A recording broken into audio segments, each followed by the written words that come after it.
আসসালামু আলাইকুম রহমতুল্লাহ। শিক্ষার্থী বন্ধুরা, আমি নজরুল ইসলাম।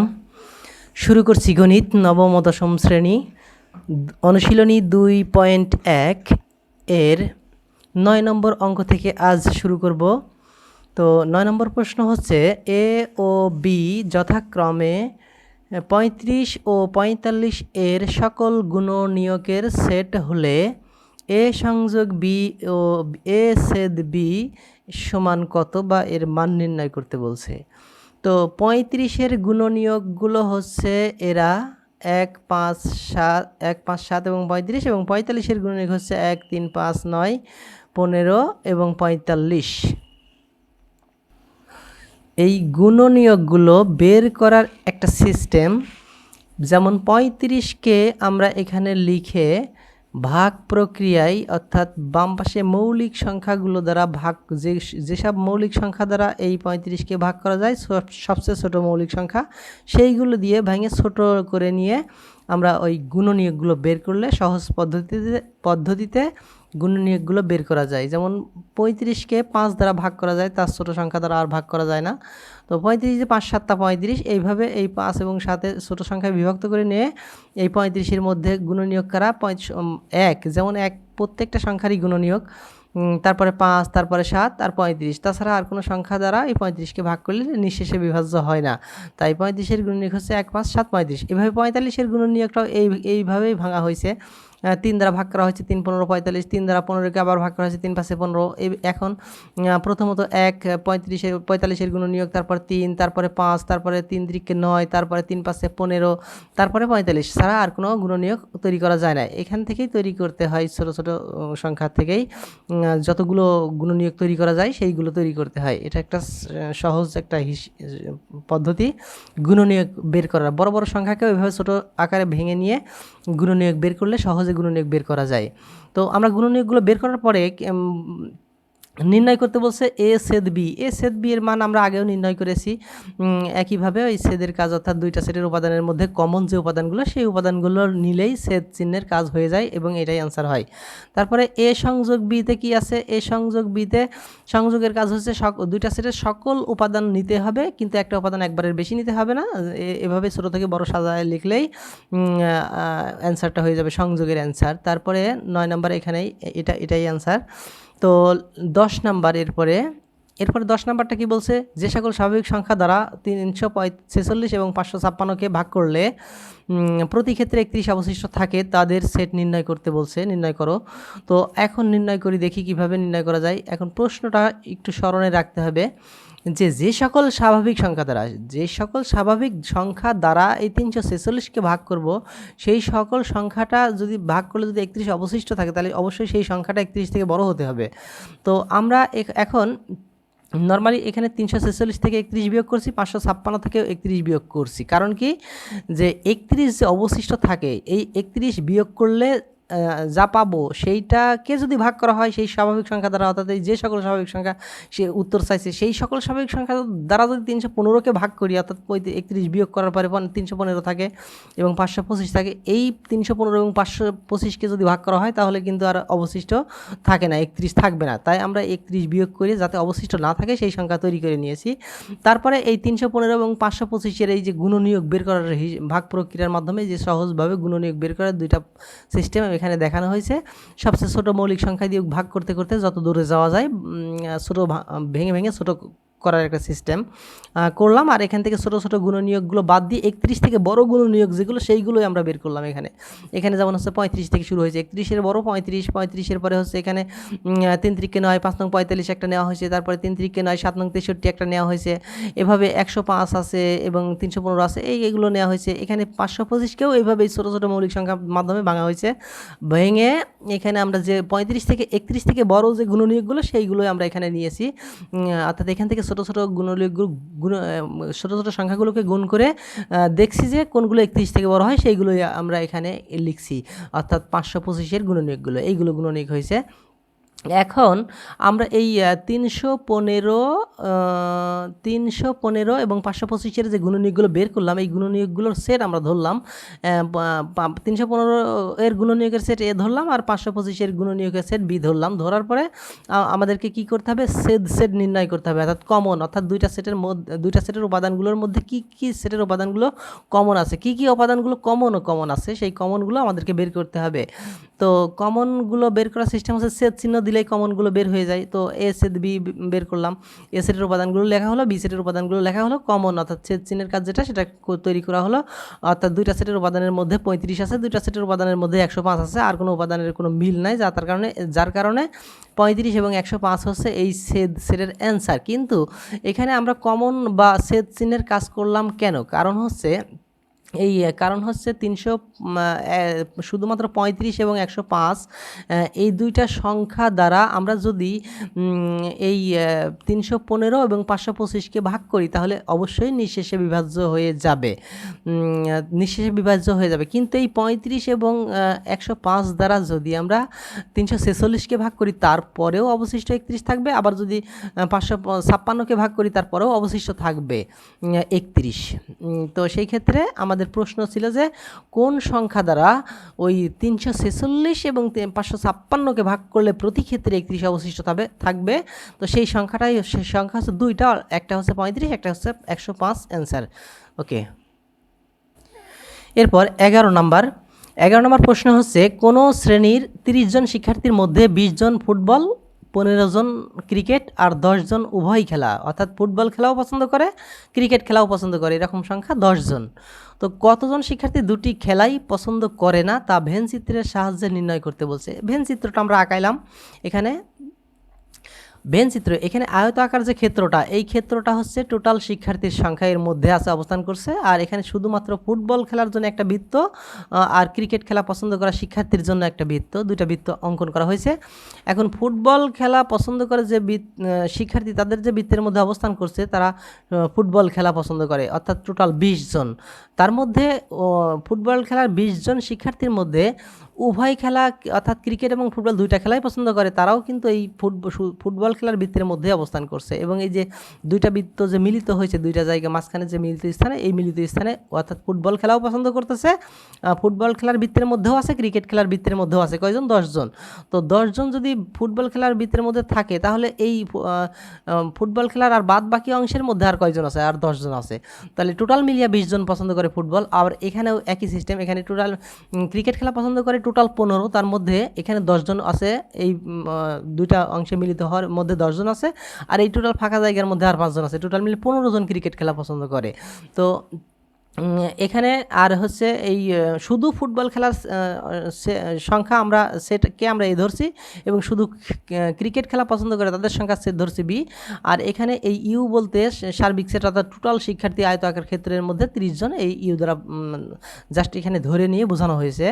তো এই যে কথাগুলো আমি এখন বর্ণনা করলাম সেই কথাগুলোই আমরা এখন এখানে লিখলাম, একটু বর্ণনা, সংক্ষিপ্ত একটু বর্ণনা লিখিয়ে দেওয়া হলো। যে কিভাবে মনে করি মানে ধরে নেওয়া হলো যে মোট শিক্ষার্থীর সংখ্যা এন অফ ইউ মানে কি, এখানে নাম্বার মানে সংখ্যা, অর্থাৎ ইউ সার্বিক সেট অর্থাৎ টোটাল সার্বিক সেটের সংখ্যা কয়জন? 30 জন, অর্থাৎ মোট শিক্ষার্থী আছে 30 জন, সেটা প্রকাশ করা হয়েছে। এখানে ফুটবল খেলা পছন্দ করে তাদের সংখ্যা হচ্ছে এন অফ এফ মানে ফুটবল, এফ এ ফুটবল, এন বলতে নাম্বার, তো নাম্বার অফ এফ বলতে ফুটবল খেলার শিক্ষার্থীর সংখ্যা কয়জন? 20 জন।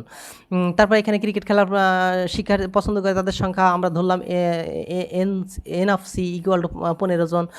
উভয় খেলা পছন্দ করে তাদের সংখ্যা এন অফ ডি, এখানে ডি ধরা হয়েছে জাস্ট, তারপরে 10 জন। তো এখন আমরা ওই বৃত্তের মধ্যে যেভাবে বের করে দিলাম যে শুধুমাত্র ফুটবল খেলা পছন্দ করে কারা, তাদের ছেড়ে ধরা হয়েছে, এবং তার 20 থেকে 10 উভয় খেলা পছন্দ করে 10 জন, তার বাদ দিয়ে শুধুমাত্র ফুটবল 10 জন। আবার শুধুমাত্র ক্রিকেট অর্থাৎ উভয় খেলার অংশটা বাদ দিয়ে শুধুমাত্র ক্রিকেট খেলা পছন্দ করে 5 জন। তো এখানে তারপরে শুধু ক্রিকেট খেলা পছন্দ করে তাদের সংখ্যা 5 জন বের করলাম। তারপরে এখন একক মানে শুধু ফুটবল আর শুধু ক্রিকেট একক, এরা 2 জন। আর উভয় বলতে ফুটবল এবং ক্রিকেট 2টা খেলাই পছন্দ করে এরকম শিক্ষার্থীও 10 জন আছে। তো এরকম মোট শিক্ষার্থীর সংখ্যা কয়জন যারা পছন্দ করে একক এবং উভয় খেলা পছন্দ করে তাদের সংখ্যা, অর্থাৎ এন অফ এ শুধু ফুটবল, এন অফ বি শুধু ক্রিকেট, তারপর এন অফ ডি উভয় খেলা পছন্দ করে, টোটাল মিলে 10, 5 এবং উভয় খেলা 10, শুধু ফুটবল 10, শুধু ক্রিকেট 5 এবং শুধু উভয় খেলা 10, টোটাল মিলে 15 জন পছন্দ করতেছে। তো টোটাল শিক্ষার্থী আছে হচ্ছে 30 জন প্রশ্নে আছে। তো সেই ক্ষেত্রে টোটাল যদি 30 জন থাকে তার মধ্যে যদি ফুটবল এবং ক্রিকেট সব মিলিয়ে পছন্দ করে 25 জন, তাহলে পছন্দ করে না কয়জন? 5 জন অ্যান্সার। ওকে, এরপর নাম্বার 12 নম্বর প্রশ্ন হচ্ছে 12 নম্বর একটা সৃজনশীল প্রশ্ন, আর যার উদ্দীপকটা হচ্ছে 100 জন শিক্ষার্থীর মধ্যে কোনো পরীক্ষায় 65 জন বাংলায়, 48 জন বাংলা ও ইংরেজি উভয় বিষয়ে পাশ করেছে, 15 জন শিক্ষার্থী উভয় বিষয়ে ফেল করেছে। এটা উদ্দীপক, এর অধীনে 3টা প্রশ্ন আছে। ক নাম্বার প্রশ্ন হচ্ছে সংক্ষিপ্ত বিবরণ সহ উপরের তথ্যকে ভেন চিত্রের সাহায্যে প্রকাশ করো। আমরা ভেন চিত্রটা আঁকাইছি, এখানে ভেন চিত্রটা এই আয়ত আকার ক্ষেত্রটা, এটা টোটাল 100 জন শিক্ষার্থী, যাকে ইউ দ্বারা প্রকাশ করা হয়েছে সার্বিক সেট হিসাবে, অর্থাৎ টোটাল সংখ্যা 100 জন। আর এখানে 2টা বৃত্ত, একটা বাংলা একটা ইংরেজির জন্য। বাংলায় পাশ করা শিক্ষার্থীর বৃত্তের মধ্যে বাংলায় পাশ করা শিক্ষার্থী থাকবে, ইংরেজিতে পাশ করা শিক্ষার্থীর সংখ্যা ইংরেজি বৃত্তের মধ্যে থাকবে। তো এখানে বাংলা এবং ইংরেজি উভয় বিষয়ে পাশ করেছে, এই 2টা মিলিত স্থান, 2টা এই যে এই মিলিত স্থানটুকুর মধ্যে বাংলায়ও পাশ করা শিক্ষার্থী আছে, ইংরেজিতে পাশ করা শিক্ষার্থীও আছে, তাদের সংখ্যা হচ্ছে 48 জন। এটা সি, অর্থাৎ কমন, উভয় বিষয়ে পাশ করছে। আর শুধু বাংলায় পাশ করছে তাদের সংখ্যাটা আমরা ডি ধরছি সেটটা, আর শুধু ইংরেজিতে পাশ করছে, শুধুমাত্র ইংরেজিতে পাশ করছে তাদের সংখ্যা ধরছি এ। এটা জাস্ট বোঝানোর জন্য ধরা হয়েছে। আর এই বৃত্তের বাইরে যে 15 জন, এই 15 জনটাকে এফ দ্বারা প্রকাশ করেছে ফেল, অর্থাৎ উভয় বিষয়ে 15 জন শিক্ষার্থী উভয় বিষয়ে ফেল করছে, অর্থাৎ বাংলায়ও ফেল করছে ইংরেজিতেও ফেল করছে। এটা জাস্ট এই ভেন চিত্রটা জাস্ট একটু বর্ণনা সহকারে একটু বুঝাই দিলাম। তারপর এখানে সংক্ষিপ্ত একটু বিবরণও লিখে দেওয়া লাগবে। বিবরণটা এরকম, যা বললাম সেটুকুই, যে এখানে মোট শিক্ষার্থীর সংখ্যা এন অফ ইউ, অর্থাৎ সংখ্যা সার্বিক সেটের সংখ্যা, এন দ্বারা নাম্বার, 100 জন মোট শিক্ষার্থী। আর বাংলায় পাশ করা শিক্ষার্থীর সংখ্যা এন অফ বি, অর্থাৎ বাংলায় পাশ করা শিক্ষার্থীর সংখ্যা নাম্বার মানে সংখ্যা 65 জন। তারপরে বাংলা ইংরেজি উভয় বিষয়ে পাশ করা শিক্ষার্থীর সংখ্যা এন অফ সি ইকুয়াল 48 জন। তারপর বাংলা ইংরেজি উভয় বিষয়ে ফেল করা শিক্ষার্থীর সংখ্যা এন অফ এফ, ফেল 15 জন। শুধু বাংলায় পাশ করা শিক্ষার্থীর সংখ্যা ডি, আর শুধু ইংরেজিতে পাশ করা শিক্ষার্থীর সংখ্যা এ। এটা জাস্ট একটু বর্ণনা ভেন চিত্রের মাধ্যমে প্রকাশ করতে বলছে, জাস্ট প্রকাশ করলাম এবং একটু বর্ণনা দিয়ে দিলাম। তারপরে দেখি খ নাম্বারে কি বলছে। এরপর খ নাম্বার প্রশ্ন হচ্ছে শুধু বাংলা ও ইংরেজিতে পাশ করা শিক্ষার্থী কত তা বের করতে বলছে। তো শুধু বাংলা এবং শুধু ইংরেজিতে পাশ করা শিক্ষার্থীর সংখ্যা বের করছি। এখানে মোট শিক্ষার্থী, অর্থাৎ number of U, N of U 100 জন। বাংলায় পাশ করা শিক্ষার্থীর সংখ্যা 65 জন। বাংলা ও ইংরেজি উভয় বিষয়ে পাশ করা শিক্ষার্থীর সংখ্যা হচ্ছে 48 জন। তো বাংলা ও ইংরেজি উভয় বিষয়ে ফেল করা শিক্ষার্থীর সংখ্যা 15 জন। এটা স্মরণে রাখতে হবে এবং এগুলো লিখে নিতে হবে। তারপর শুধু বাংলায় পাশ করেছে কারা? এখন বাংলায় টোটাল মিলিয়ে পাশ করছে 65 জন, অর্থাৎ এন অফ বি। আর বাংলা আর ইংরেজি উভয় বিষয়ে পাশ করছে হচ্ছে এন অফ সি, অর্থাৎ এখানে বাংলা এবং ইংরেজি উভয় বিষয়ে পাশ করছে 48 জন। তো সেই টোটাল বাংলায় যা পাশ করছে তার মধ্যে থেকে বাংলা এবং ইংরেজি উভয় বিষয়টাকে বাদ দিলে শুধুমাত্র বাংলায় কয়জন পাশ করে সেই সংখ্যাটাই থাকে। তো 65 থেকে এই 48 বিয়োগ করলে শুধুমাত্র 17 জন শুধুমাত্র বাংলায় পাশ করছে। তো যেহেতু উভয় বিষয় বাংলা ইংরেজি উভয় বিষয়ে পাশ করছে 48 জন, তার মধ্যে বাংলা আর ইংরেজি 2 জনই আছে এবং এর ভিতরে 65 জনের ভিতরেও এই 48 জন বাংলা আছে।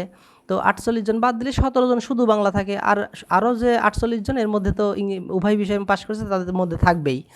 আর শুধু ইংরেজিতে কতজন পাশ করছে? শুধু ইংরেজিতে পাশ করছে টোটাল শিক্ষার্থী হচ্ছে এন অফ ইউ, অর্থাৎ মোট শিক্ষার্থীর সংখ্যা, N of number of U মানে মোট শিক্ষার্থীর সংখ্যা থেকে বাদ দিছি কাদেরকে?